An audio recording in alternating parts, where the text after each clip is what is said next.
Welcome to Becoming Limitless. This is the podcast for entrepreneurs who want to optimize their brain and their body with biohacking. I'm going to teach you how to eliminate brain fog and upgrade your health so you can have more productivity, energy, and growth in your business. I'm your host, Tanessa Shears. Let's jump in. Welcome back to the Becoming Limitless podcast. I hope you've been having a beautiful week so far.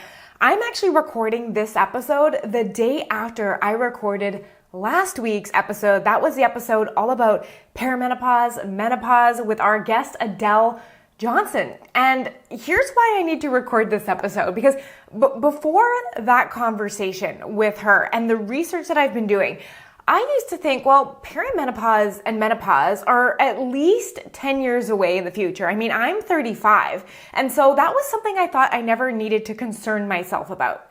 And I couldn't have been more wrong after all of the research that I have done.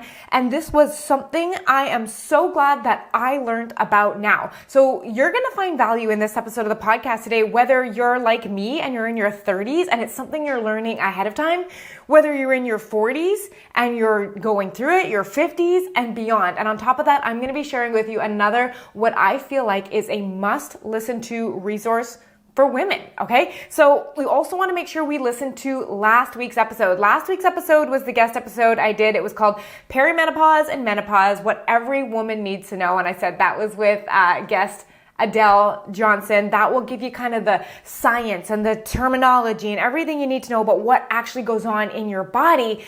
But in this week's episode, I'm going to tell you things are changing for me because of what I've been learning. And yeah, I'm only 35, but I want to tell you and show you the changes that I am making based on the science and the research that I have learned, because I really think it's something that we can help prepare ourselves for, be better conditioned going into, and also to know what the heck to do once you're actually in it, right? So keep in mind with this episode, I'm not a doctor, obviously. This is my learnings and what I am changing and what's going to be different in my life now that I have learned about what is to come. I've had some radical perception changes. I have had some view shifts, and I have had some things that have lit a fire under my butt that I haven't had in years. So don't forget to listen to last week's episode. You don't need to listen to it before this one, but it'll definitely supplement this episode quite nicely. So 4 weeks ago, Adele Johnston and I, she is the menopause coach. We sat down to brainstorm, like, what do we want to talk about on this podcast, right? And the reason we did this is because I went and looked through the data of this podcast, and 69.3% of my listeners are over the age of 35. And 94.5% of the listeners in the last 90 days have been female. So this is a giant portion of the audience listening to the show. And menopause and perimenopause is something we're going to spend a third of our life in, maybe half of our life in, depending on where it starts. And so I felt like there was an education component to this podcast that was missing. And there were some amazing statistics that I have actually learned that 1 in 5 women quit their businesses or their careers because of symptoms of going through perimenopause and menopause, thinking that it's something wrong with them, and it's not, and it's something we can do something about. So I do really want to use these episodes to raise your awareness on this topic, also to ask for you to do your own research, talk to educated doctors. Don't be afraid to get first, second, and third opinions if you're not reaching the right people, because this is something, I'm going to share some stuff with you today. It's going to blow your mind, and this resource I'm going to share for you is great.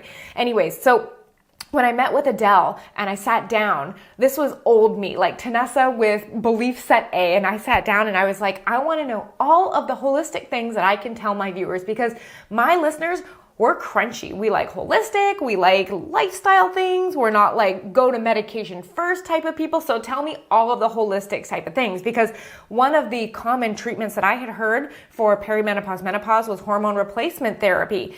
And I have to say my original feelings on it, knowing literally nothing about it, were very like, I don't know if I want to put something like that in my body.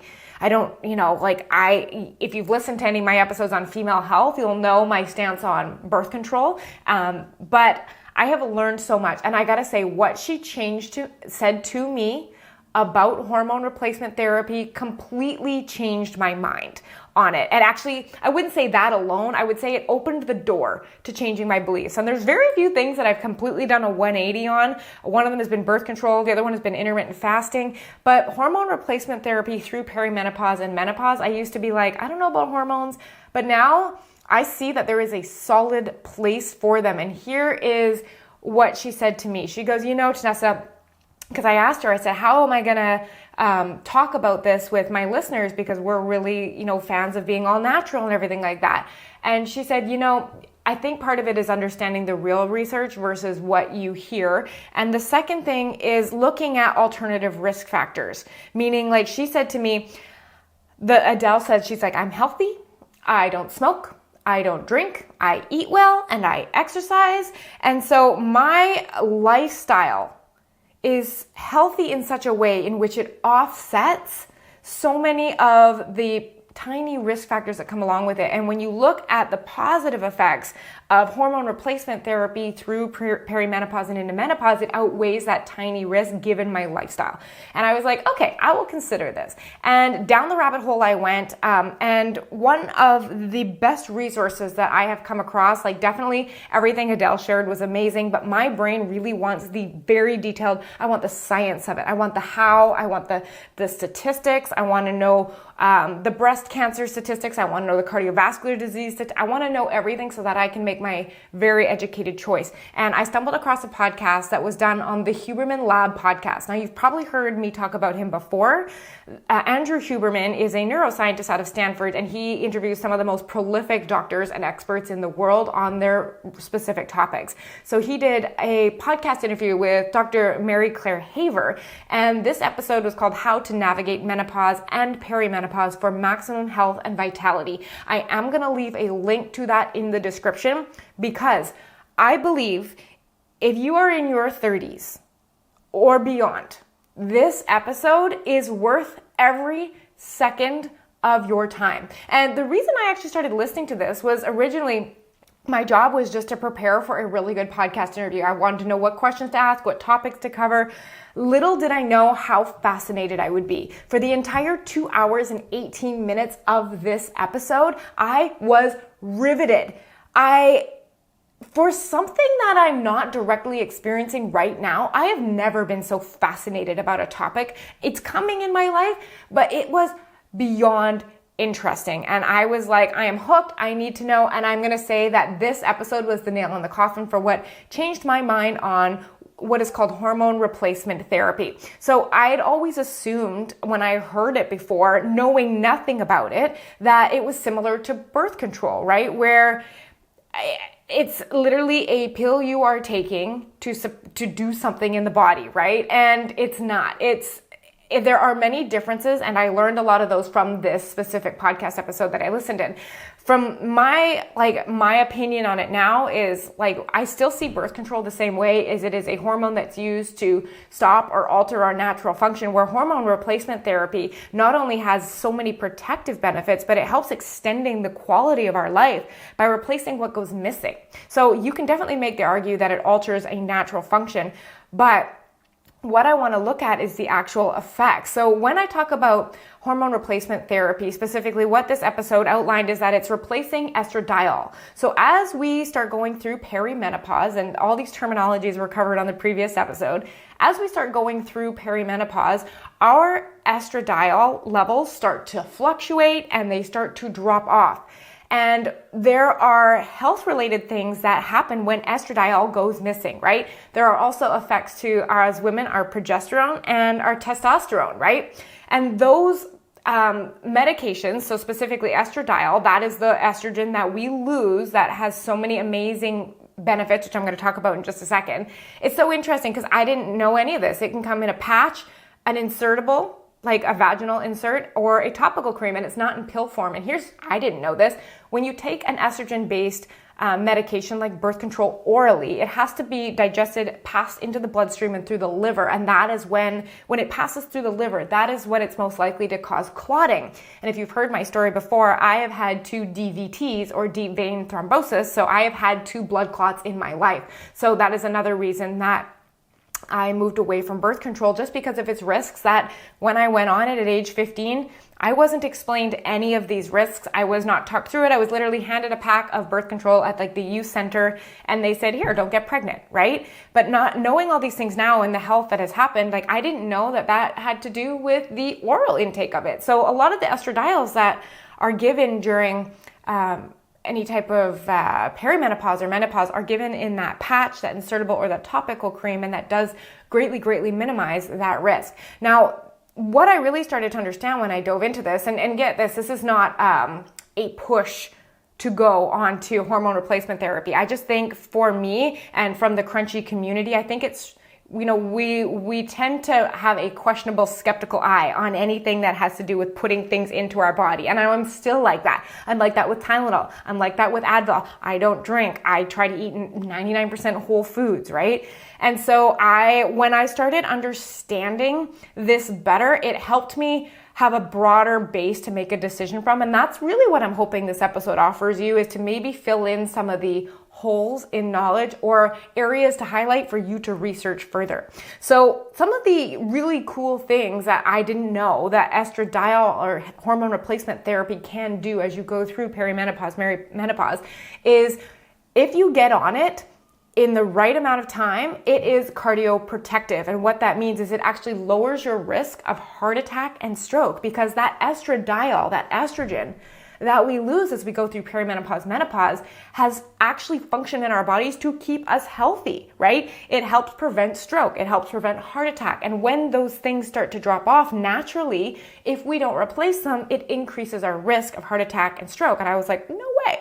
The other thing that estrogen does when it's taken in that form of estradiol is it protects your bone health, because as estrogen begins to degrade and leave our system as we get older, that estrogen, when it was in our system, was keeping our bones strong. So what happens is when we lose estrogen, we end up developing something called osteopenia, which is the medical definition for reduced bone density, right? And we've heard, as we get older, if we don't have bone density, what can happen is we can just be walking along in our 80s and 90s and our hips will break.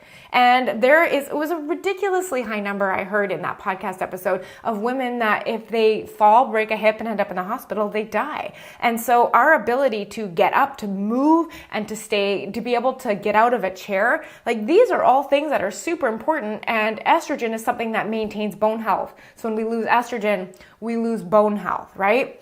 Another thing that I thought was fascinating is how brain protective this estradiol is.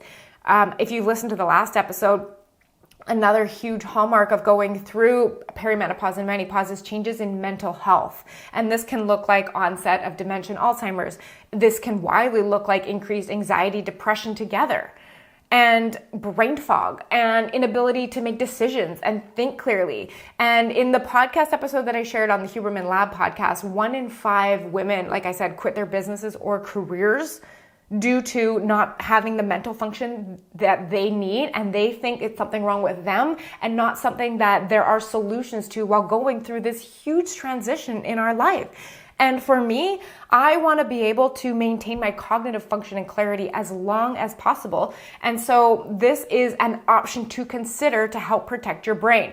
The other thing is it can help with your sleep. And now, a hallmark of going through this phase, as I've now learned, is disrupted sleep. And you know how passionate I am about sleep, but in terms of it contributing to our energy and our focus and our ability to come up with creative ideas in our businesses, right? And so if our sleep is disrupted, we get mood disruptions, we don't process stress as well, we get mental health deterioration. And so it's worth listening to this podcast episode, but she was talking about how taking the estradiol can help with the overheating at night.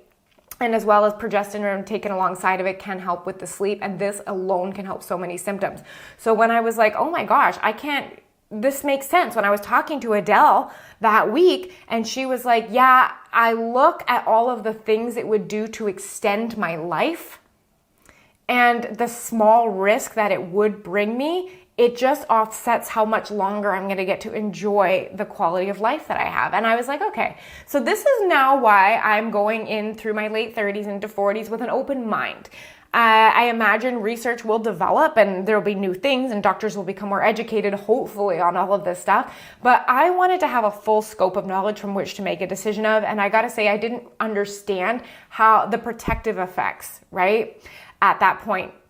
And when I was speaking with Adele after we got off that podcast episode, the last one that I just interviewed her on, and she said to me, there's something you need to make sure you include in this episode. And so this information is from her directly. And she said, if you're considering taking hormone replacement therapy, here's what you need to know. And because for me, I was like, okay, hormone replacement therapy in menopause, right?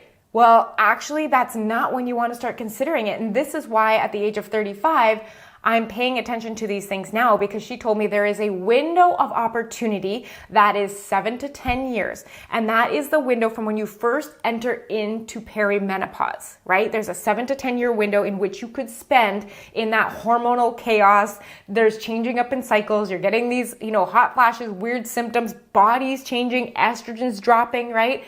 There is a 7 to 10 year window in which you are in perimenopause and you want to consider or talk to your physician about getting hormone replacement therapy here. And here's what I didn't know. By the time you go through menopause and into postmenopause, if you do not start hormone replacement therapy until then, you've had 10 years in that reduction of that hormone, and you've also had 10 years of negative effects on your cardiovascular system, brain health, your bones, and your sleep. And I was like, oh, that's fascinating. And the researcher, Dr.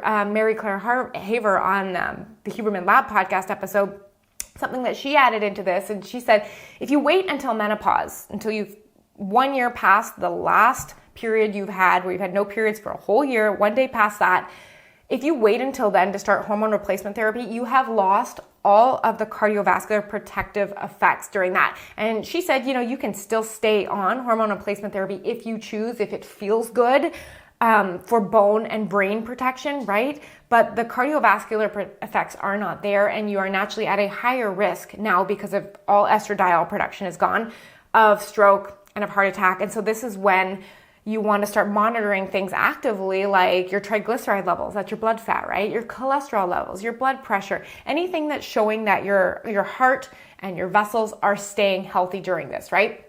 And one of the other things that I questioned a lot about and asked a lot about were the cancer risks that could come with a hormone replacement therapy, because this was fascinating to me.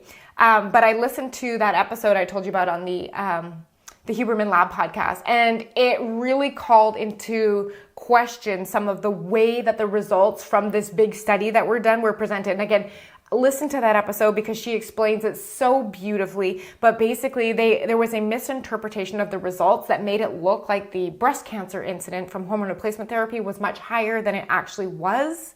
And now doctors are relooking at this and considering it, right? That maybe we need to reevaluate some of this. And God, you might have to listen to the episode, but I feel like it was like you went from a 4 in 1,000 chance of breast cancer in women to 5. So it was a very small increase, an increase nonetheless. But needless to say, what seems to be resounding is that North America, we are tragically behind in our research on women and how medication affect women, and even more tragically behind on menopause and perimenopause.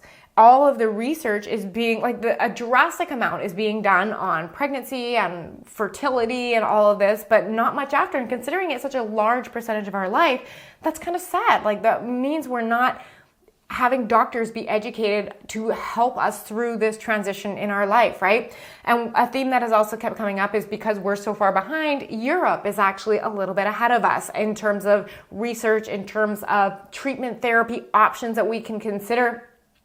One really sad fact, actually, that I heard on that Huberman Lab podcast episode was that when OBGYNs, this was, I think, United States specific, when they go to recertify their board exams, they're given, I think she said something like, it was like 20 papers to read and be tested on the new research that has come out in the OBGYN field. And she said that there was nothing on menopause in there. So what that means is that when our doctors are being further educated on their field, it's not including this. There's no research to be presented on treatment therapies. And so much of the time we are being ignored, told we're not a candidate for these type of things. And so I think it's important to really begin to assess like, what are the facts? What questions do I want to bring my doctor? Is this something that's right for me? And do I actually have all of the up-to-date information from people that are in the field, right? And I thought this was interesting. Adele Johnston from our last podcast episode, she gave me this document. I'm going to link it in the description. It's from the British Menopause Society, and it was looking at incidence of breast cancer diagnosed in the UK general population. And what it looked like is women between the ages of 50 and 59, that's what it was looking at in this particular paper she gave here. 23 out of 1,000 women between the ages of 50 and 59 will develop breast cancer. Now, it said there is an additional 4 cases, so it would go to from 23 cases in 1,000 to 27 cases in 1,000 for women who were on combined hormonal replacement therapy. So that's combined. So I believe when they're saying combined, maybe they're referencing progesterone and estrogen, or progesterone and estrogen and testosterone. It doesn't quite clarify here. But it also said that there were 4 fewer cases in women who are on estrogen-only hormone replacement therapy. So fewer cases of breast cancer popping up in women that were on estrogen only. But the wild thing is it looked at a bunch of other incidences of breast cancer. So if we're looking at that 23 out of 1,000 women in that 50 to 59 age group getting breast cancer, it increases the risk by 4 additional women per year if they were on the oral combined hormonal contraceptive, like the pill. If you drink, it increases the risk up to, 28 women out of 1,000, up from 23, so up by 5. If you smoke, it increases the number from 23 to 26. And get this, there is an additional 24 cases of women who are overweight or obese with a BMI greater than 30. This means it practically doubles your risk. So there are so many more things to be concerned about. And that's why I think Adele's conversation to me really helped open my eyes. And I was like, oh, you're right. If I lead a healthy lifestyle and look at all my controllable factors, drinking, eating, body weight, activity levels, sleep levels, levels of stress, right? This was such an impact on the risk of breast cancer compared to the protective effects on my bone, my brains, and my cardiovascular system that might happen with hormone replacement therapy. The other really interesting fact on this data sheet, and I will link it again in the description, is 7 fewer cases were reported in women who take at least 2.5 hours to do moderate exercise every week. 7 fewer cases. That means it went from 23 all the way down to 16 in 1,000. So think about combining these factors of taking care of your body and your mind and your eating and everything like that, and what that could do to help extend not only your longevity without hormone replacement therapy, but if that is something you want to consider, it helps to really, for my brain, to offset the risk for the protective benefits that it does offer. Anyways, like I said, learning so much, and I'm now completely open to exploring this. And I think that has been something that's been kind of really interesting and fun for me. Now, I know after working as a personal trainer for many years, and I was a weight loss coach after that, one of the big things that women come to me for is like, I'm gaining this weight in perimenopause or menopause, and I can't seem to control it anymore, and help me. Is it even possible for me? And I learned something so fascinating about why this weight gain happens that's actually changed some of what I'm going to be doing on a daily basis. And here is what I have learned. There is a natural 3 to 8% drop off in muscle mass that happens per decade after you turn 30. So in your 30s, you lose 3 to 8% of your muscle mass, in your 40s and your 50s, and it actually accelerates even faster after the age of 60. Now, when you lose your muscle mass, you become something called insulin resistant. Now, insulin's job is to take excess blood sugar and bring it into the cells, right? And if it can't do that job, it starts producing more and more insulin. And if it doesn't have anything to do with all of that blood sugar, we store it as fat, right? And so naturally, as a muscle's decreasing, our blood sugar is not as stable. If we have higher blood sugar levels, we are more likely to store it as fat. And so it is this natural loss of muscle that has happened that is further increasing our inability to handle blood sugar, right? And I mean, think about it. If if you look at the North American diet and how processed and how high processed carbs things are, there's lots of breads, there's lots of sugars, there's lots of pastas, there's lots of soda drinks. Our blood sugar is already high, but you combine it with this 3 to 8% muscle loss per decade beginning in your 30s, we are setting ourselves up to make it harder and harder and harder to lose weight, right? Our body mass begins shifting towards a higher fat, and this fat specifically is the type of fat that is stored around our midsection, and this is the fat specifically that's around our organs. It's called visceral fat, that is associated with disease and illness, right? And metabolic disease, right? It's much different than the fat that, for example, if you could pinch it on your stomach, that is called a subcutaneous fat or under the skin fat, much different than the fat that is around the organs. So we want to make sure that we are maintaining our muscle mass, because it is this insulin resistance that is developed from our loss of muscle, which is contributing to our weight gain, right? Then on top of that, you combine that with the fact that there's lack of weight-bearing activities, right? And so we get accelerated bone loss. So now you have no muscle, accelerated bone loss, trouble getting out of chairs. You can see where this really leads us in terms of our health. And there was this one moment on this podcast that I was listening to, the Huberman Lab. I tell you, please listen to it. If it's one thing you can do for yourself, just listen to it. I listened to it while I cleaned the house for 2 hours and 18 minutes just the other day. It was so good. The doctor on there said, what would I tell my 35-year-old self? And my ears perked up. I'm like, I'm 35. What can I do?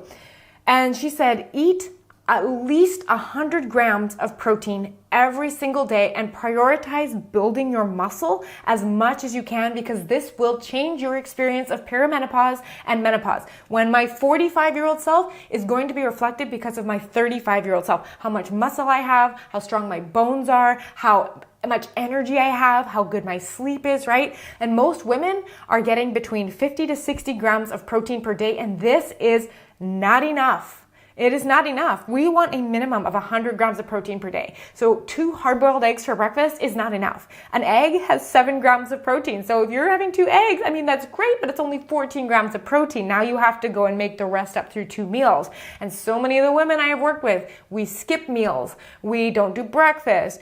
We work through lunch, right? And it's so easy. Then now how do you get that much protein in 2 meals? You don't, right? And so we really need to bring conscious awareness to this. And to help you out with that, if you check out episode 102 of the Becoming Limitless podcast, it's called, Is This a Source of Protein? I go over all the different ways you can get protein into your diet, the difference between vegan sources of protein and animal sources of protein, how to estimate if you're getting enough, if you don't want a calorie count. But that episode is going to be so essential for you to make sure you're getting enough protein, right? And like I said, I'm 35, and I noticed that there are things that have been changing, but Adele Johnston on our last podcast episode pointed out something really interesting. She goes, when we go through perimenopause, we don't really understand that that's what's happening, so we don't seek the help for it. And when the help we are seeking isn't aware of how to treat it properly, we really end up just feeling hopeless. But she said, so many of the perimenopause symptoms are just symptoms of a regular woman in this stage of life. I have kids.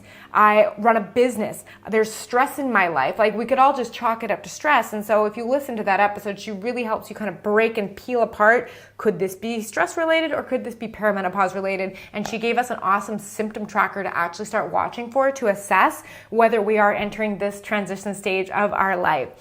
But, what if it's not? What if it's not just stress related? I want to know so I can stay ahead and make decisions for myself. So getting to this last part of this episode here are 3 things that I have changed as my 35-year-old self regarding perimenopause and menopause to really set myself up to be in the best position possible and to make positive, informed decisions for myself. Number 1 is I took a week, and over this last week, to log all of my food into a free calorie counting app. And I chose my Fitness Pal. It's the one I used to use way back in the day, and to make sure I'm getting enough protein. And I did, for this purpose, you don't have to, but I did use a food scale because I wanted to make sure that my data was accurate. But I wanted to see, am I getting enough protein? It's relieved to find I am getting 130 grams about of protein per day, which I am very thankful for, but it was a conscious effort to get up to that. So number 1, I've really looked in and reevaluated, making sure I'm getting enough protein. The second thing that I have changed after learning all of this at 35 is I have re-decided to take my weight training seriously.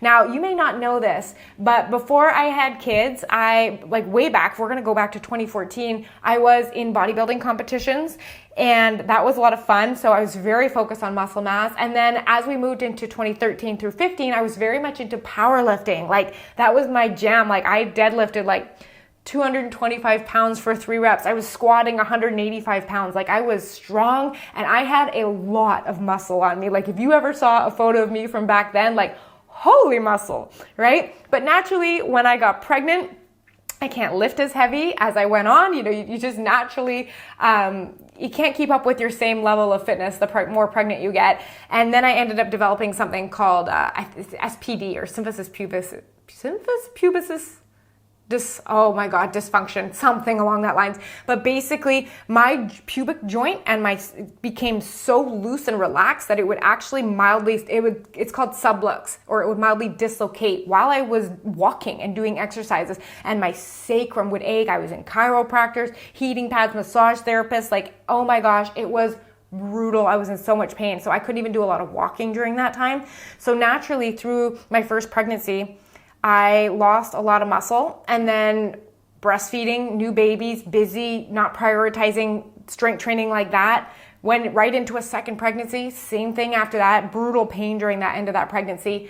And now here we are 5 years out of that process, 6 years out of that process, and I've lost a lot of my muscle. And I have been, I've been working out consistently. But if you listen to the episode I did on strength training, which was maybe 8-10 episodes ago, it was called Strength Training Rules for Entrepreneurs. The workout classes that I'm doing now, like the Peloton classes, yes, I lift weights. I pick up weights, but these weights are not going to get me the muscle mass that I want to need to move through perimenopause and menopause in the most robust, safest manner. My focus has now been to put on muscle again. And I know it's going to be harder than when I was 20, but I don't care. I'm going after it. And how this looks for me is now, instead of just doing, 20 to 30 minute Peloton classes, what I'm doing instead now is going back to my old actual muscle building days, where I'm back on the barbell doing squats, I'm doing dumbbell chest press, I'm doing pull-ups again. All of the load-bearing exercises that are not only going to be bone protective of me, but to help me get that muscle mass back so that I don't lose as much of it when I am older. And so for me, this has to be something that I am going to be taking much more seriously. I keep telling myself, I can't tell you how many times I've told myself, one day when I have all this time, I'm really going to get back into serious strength training, and I'm going to get my muscle back. And my husband would tell you, I've said that so many times, that oh yeah, when the kids are older, blah, blah, blah. And I had a moment the other day after listening to this, and I was like, Tessa, let's not be silly. You have a gym in your house, you have a barbell, you have the stuff you need.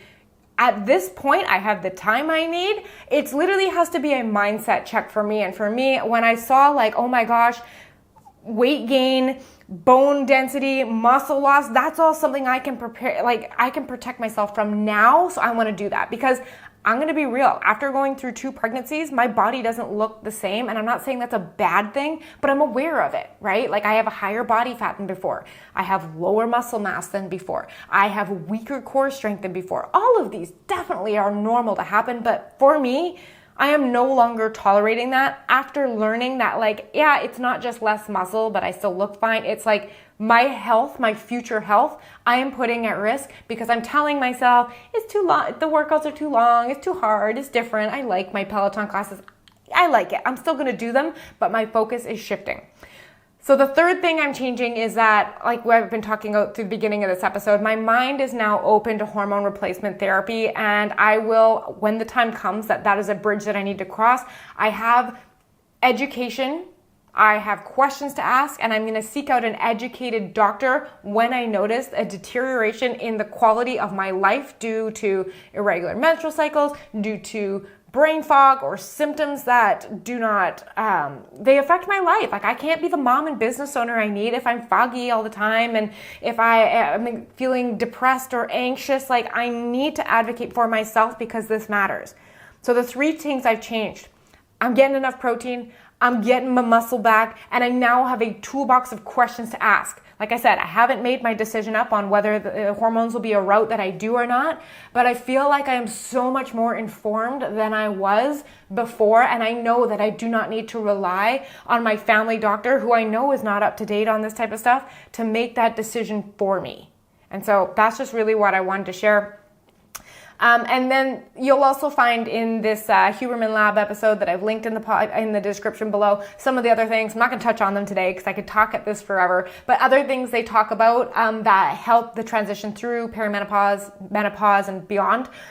They're things that I'm already doing, which I'm like, great, but if you want more information on it, go listen. So 4 things. 1 is a low inflammatory diet, making sure that you are not eating foods that are causing your body to be inflamed. 2 is getting excellent sleep, deep sleep specifically. Like, we know that there's light sleep, there's dream sleep, there's deep sleep. Deep sleep is extremely brain protective, right? Because during that deep sleep, our brain washes off the plaque that we need to get rid of, because if we don't get rid of that plaque at night, it increases our chance of developing dementia and Alzheimer's down the road, right? And this happens during deep sleep. And our ability to generate these deep sleep waves deteriorates as we age. Like, this is not an opinion, this is a fact. It gets harder to have adequate deep sleep. And so I am being as protective as I can now, because if I am sacrificing my deep sleep and I have crappy sleep now, and I'm not doing anything to protect my brain now, how much faster is that onset of potential dementia or Alzheimer's going to come for me if I am sleeping like crap now? So I will tell you that if you have no way of monitoring your sleep currently through an Oura Ring, I know Whoop, some people have, don't monitor your sleep with an Apple Watch. It is not accurate. On average, when a client comes to work with me, they are getting maybe 20 to 30 minutes of deep sleep per night. All right? And just as a frame of reference, that first goal that you want to get to is a minimum of 60 minutes per night spent in deep sleep. My goal is 75 to 90 minutes, and I usually fall somewhere in the 90 minutes to 2 hours. And so I protect my sleep fiercely when it comes to my brain. So if you're telling yourself like, it's fine, my sleep is fine, but you don't actually know and you're not seeing how much deep sleep you are getting, you could be putting your brain at risk years earlier. And if you want to run your business and have a successful freedom life well into your 80s and 90s, you're going to need your brain, right? So this is something I think, I cannot say enough how much we need to take seriously. The third thing that they talked about in this episode was daily walking, and specifically suggested weighted vest walking to help with weight-bearing activity, right? To help us improve bone density. Because if you didn't know this, the way to improve bone density is to have weight on your bones to cause them to break down and reform, right? So for example, if I do a dumbbell shoulder press, right, my bones that are in my arm are under a heavier load, right? They're weight bearing. So walking with a weighted vest was an option. Rucking was an option. That's basically walking around with a weighted backpack, although she recommended that wearing a weighted vest is much more balanced because the weight's not just on your back, it's on your chest and your front. Anyways, and the fourth one is to be proactive. Be proactive. Don't wait until you are like, what is wrong with my brain? I can't sleep at night. I'm never going to be the same. My body doesn't look the same. You don't have to wait until you're at that point to do something about your health. So, I mean, I'm 35 and there's things I'm changing from what I have been learning. No matter what your age is, no matter what your experience is with this, there is likely something you can glean from this that will, oh my gosh, 10 years from now, I want you to put yourself in that version of you, that brain of you. Would you be thankful to yourself now for putting in that work?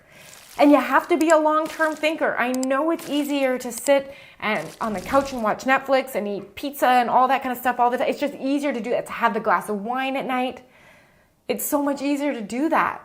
But we need to think about ourselves long term, because if you look back at who you are now, the version of you 10 years ago was making the decisions to set you up now, right? And so there's so many decisions. I look back on 25-year-old Tanessa, specifically when I opened my business at 25, and I was like, you go girl, thank you for making that decision so I could have my life now. And I know 45-year-old me is looking back at 35-year-old me now being like, thank you for taking care of your muscle now at 35 instead of waiting until I had to do it at 45, because we look great now. That's the goal. 45-year-old me to be like, we look great now. I have my muscle. It may not be when I was in bodybuilding, powerlifting, but dang if my arms don't have some serious shape on them. That is the goal.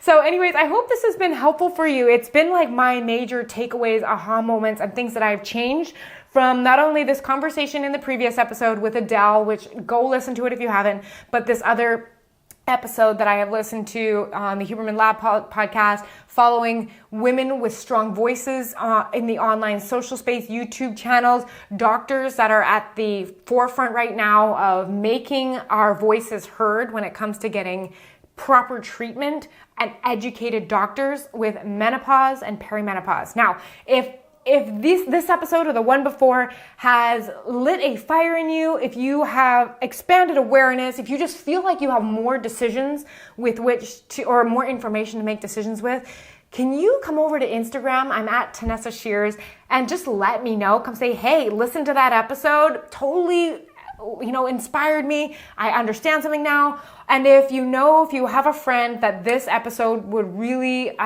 benefit, can you please send it to them? Because that's how this show spreads. We work and we share this information with other female entrepreneurs, other males as well, because it's important that we all know about this so that we can be more productive, energized, and focused not only in our life, but our business. I hope you guys have a beautiful week, and I'll talk to you next time. Bye. Want to know more about the Becoming Limitless program? Everything you need to know is linked in the description. You can head to my website at tanessashears.com to learn all about the program. Or if you're not ready to work together yet, you can check out my free podcast, Becoming Limitless. It's the go-to podcast for entrepreneurs who want to optimize their brain and their body with biohacking.